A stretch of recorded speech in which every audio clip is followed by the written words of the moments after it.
जब divine masculine के कार्मिक पैटर्न्स या कार्मिक रिलेशनशिप्स रिलीज होते हैं तो उनके साथ क्या क्या फील होता है। उनको भी आपके जैसा ही सिमिलर फील होता है। आपकी एनर्जी किस तरह से एनर्जेटिकली और इमोशनली शिफ्ट होती है वो बाद में बात करेंगे। पहले डिवाइन मस्कुलाइन के साथ क्या शिफ्टिंग अंदर ही अंदर चल रही होती है ये पहले बात करते हैं। और लेकिन ये उनके लेवल पर डिपेंड करता है, उनके मेच्योरिटी के लेवल पर डिपेंड करता है कि क्या चल रहा है। तो डिवाइन मस्कुलाइन को क्या फील होता है जब उनका कार्मिक पैटर्न रिलीज होता है, कार्मिक लोग रिलीज होते हैं, थर्ड पार्टी चली जाती है। तब पहली बात तो ये है कि कंफ्यूजन से क्लैरिटी तक का सफर उनका शुरू हो जाता है। तो कंफ्यूजन जो था अभी तक, वो पहले बहुत कंफ्यूज रहते थे हर किसी बात पर, लेकिन अब ट्रस्ट कर लेते हैं अपनी इंट्यूशन पर और आगे बढ़ते हैं कि हाँ ये मुझे करना है। तो जब कार्मिक एनर्जी रिलीज होती है तो उनके अंदर क्लैरिटी आती है कि मैं क्या हूँ, मैं क्या चाहता हूँ और मुझे मेरे लिए कौन सही है, सच है और कौन मेरे साथ है, कौन मेरे साथ गलत टाइम में भी खड़ा था,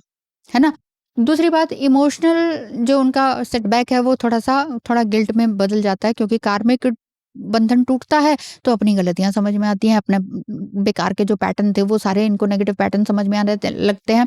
थोड़ा सा रिग्रेट और गिल्ट फील करते हैं, स्पेशली अगर डिवाइन मस्कुलाइन ने डिवाइन फेमिनाइन को हर्ट किया हो, मतलब आपको हर्ट किया हो आपके पार्टनर ने, तो उनको समझ में आने लग जाता है जब उनके कार्मिक पैटर्न रिलीज होते हैं।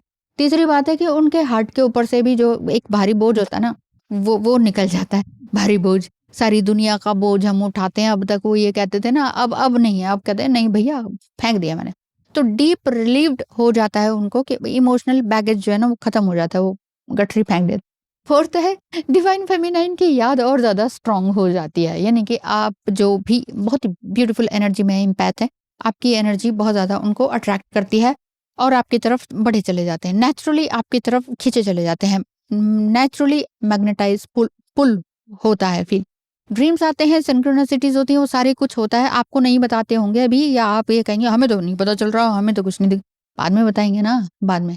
ओके, तो आइसोलेशन जो है उनका थोड़ा सा चलने लगता है, क्योंकि एक बार फिर से इनर वर्क इनका शुरू होता है। थोड़ा बहुत तो उनको समझ में आता है क्योंकि बहुत चीजें आपने पहले ही बता चुकी होती हैं, लेकिन उसको इग्नोर करते हैं। लेकिन बाद में वो वही चीज वो रिकॉल करते हैं, अरे हाँ ये तो सही कह रही थी। सो अपने आप से जुड़ने की कोशिश उनके इनर वर्क में ऑटोमेटिकली शुरू हो जाती है। इनर वर्क सिर्फ मेडिटेशन करना नहीं है, बार बार बता देती हूँ। आगे जब उनको ये लगता है कि वो पुरानी चीजों को रिपीट अब नहीं करेंगे, तो वो फिर एक्शन लेना शुरू कर देते हैं कि पुराना खत्म, पुरानी गलतियां देख ली, उनकी भी अपनी भी, और बेसिकली दूसरे की थोड़ी होती है, अपनी होती है जो हम सह रहे होते हैं, है ना। सो ये चीज इनकी क्लियर हो जाती है और फिर आगे ये बढ़ते हैं फ्रीडम की तलाश में। तो फ्रीडम यानी कि अब वो प्रिटेंड नहीं करते हैं। पहले ये था ना कि अरे मैं तो ये दिखा रहा हूँ ना, मैं दिखा रहा हूँ, मतलब प्रिटेंड नहीं करना है।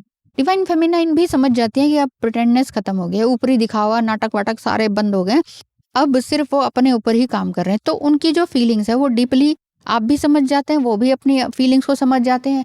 अगर वो फुली अवेयर नहीं है तो थोड़ा सा टग रहेगा, थोड़ी सी कॉलिंग फील होगी। हो सकता है आपकी तरफ आए और ये कहें कि मुझे बताओ ना कैसे तुम ये करती हो मेडिटेशन वगैरह, ठीक है। एनी रिलेशनशिप गाइडेंस या टैरो रीडिंग या रेकी हीलिंग के लिए स्क्रीन पे दिखाए नंबर पर मैसेज करें, पता करें क्या फी स्ट्रक्चर है। अब आते हैं आपकी एनर्जी के ऊपर कि कैसे पता चले कि आपका कार्मिक पैटर्न या आपका कार्मिक रिलेशनशिप अब खत्म हो चुका है। यूं तो खैर पता ही चल जाता है, कार्मिक और टॉक्सिक रिलेशनशिप अगर शादी है तो वो डिवोर्स में बदल जाता है, ठीक है, फ्रीडम मिल जाती है। लेकिन लाइट हार्टेड कैसे हो जाते हैं आप? पहली बात तो यही है कि उसमें भी आपका आएगा इमोशनल शांति, यानी कि इमोशनल स्टेबलनेस आपकी आ जाएगी। आप उस इंसान के लिए उस सिचुएशन में बंधे हुए फील नहीं करते, आपको किसी तरह का दर्द या गिल्ट महसूस नहीं होता जब आपका कार्मिक बंधन या रिलेशनशिप या थॉट पैटर्न की अरे मेरी ही सोचने की शक्ति जो थी ना वो खराब थी, मेरी बुद्धि घास चरने गई थी, ये थोड़ा सा समझ में आ जाता है। तो फिर आपका जो कार्मिक बंधन है वो साइड हो जाता है और आपको समझ में आता है कि मैंने क्या लेसन सीखा।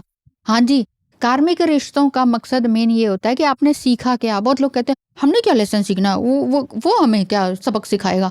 हर कोई खराब रिश्ता जो आपको हॉन्टेड कर रहा है, आपको नेग्लेक्टेड फील करवा रहा है, आपका सेल्फ रिस्पेक्ट पे क्वेश्चन मार्क लगवा रहा है बड़ा सा, तो वो रिश्ता आपको कुछ सिखाने के लिए ही आता है, ठीक है, तो वो आप सीख चुके होते हैं।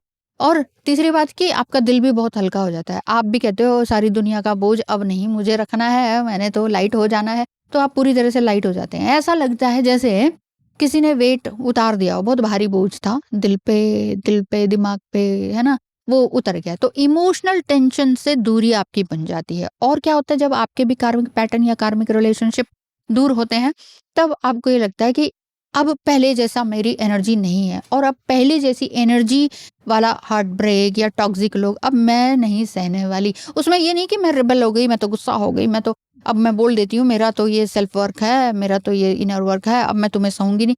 अब आप किसी को भी ऐसा कुछ कहते नहीं हो, जस्ट साइलेंट वे में आप आराम से रहते हो। पांचवी बात की ड्रामा और क्लोजर की आपको जरूरत नहीं होती है। यही मतलब कंटिन्यू करना चाह रही हूँ कि आपको किसी को क्लोजर देने की जरूरत नहीं है। आगे से मैं कोई बात नहीं करूंगी, इसका मतलब कर सकती हूँ इसका मतलब यही होता है, ठीक है। सामने वाला कहता है अच्छा इसने क्लोजर दे दिया है, मतलब पक कर लेता हूँ, एक बार फिर से पूछ लेता हूँ, कभी ना कभी तो बात कर ही लेगी। करते तो हैं बॉयज या मेन, ऐसे ही होते हैं सेम। सो पुराना कार्मिक रिलेशनशिप में वो माफी भी मांगता है, टॉक्सिक बिहेवियर वाला जो है ना। तो अब आप कहोगे अब मैं अपनी सेल्फ वर्थ पे काम कर रही हूँ, मैं तुम्हारे किसी भी तरह का नेगेटिव बिहेवियर नहीं सहूंगी, नो टॉक्सिसिटी, नो नार्सिसिज्म, इससे कुछ नहीं होने वाला। साइलेंट सबसे अच्छी दवाई है, ठीक है। तो अब आप नई रास्ते पर चल पड़ेंगे, अपने नए लोगों से आप मिलेंगे, नए सोल कॉन्ट्रैक्ट्स बनाएंगे। सोल कॉन्ट्रैक्ट सिर्फ रिलेशनशिप, सेक्सुअल रिलेशनशिप या रोमांटिक नहीं है, इस चीज को पहले समझ लीजिए। सोल कॉन्ट्रैक्ट मतलब कोई सोल सिस्टर मिल गई, सोल ब्रदर मिल गया, आप अच्छी कम्युनिटी से जुड़ गए, आपका ध्यान अगर पेड़ पौधे पशु पक्षियों में है तो उस तरह के लोग मिल गए, आपका ध्यान गाना वाना ये वो उन सब में है तो उस तरह के लोग मिल जाते हैं, आपका ध्यान पूजा पाठ भक्ति उसमें है तो उस तरह के लोगों के साथ आप कम्युनिकेट करते हो, उस तरह के ग्रुप में आप ज्वाइन हो जाते हो। सो आप ये सीख लेते हैं कि मैंने कौन सा जो है लेसन सीखा, तो ये आपके अंदर भी चेंजेस आ जाता है। अब आप मुझे बताइएगा कमेंट करके कि आपने क्या लेसन सीखे और आपको कितने पॉइंट इसमें रेजोनेट किए। क्या आपको लगता है कि आपके अपने कार्मिक खत्म हो गए हैं, और अब ऐसा अगर आपके साथ हो रहा है आपकी एनर्जी के साथ, तो वहां भी नॉट एग्जैक्टली सेम टाइम पर सेम कुछ होगा, बट उनका भी कहीं ना कहीं एक बोझा जो है ना वो उतर रहा होता है। अगर आपका रियली सोल टाई है तो, अगर नहीं है और आपका ही इमेजिनेशन है, इल्यूजन में आप बैठे हुए हैं कि हाँ वो मेरा है वो मेरा है, तो फिर कुछ नहीं होने वाला। अगर रियली एक true soul love connection feel होता है ना किसी के साथ, सोल कॉन्ट्रैक्ट वाला, है ना, तो वहां आप अपने आप ही आपकी गट फीलिंग ही आपको बता देती है कि क्या है क्या नहीं। ठीक है, तो मुझे बताइएगा कमेंट करके। ओके, मिलेंगे अगली वीडियो में, बाय बाय।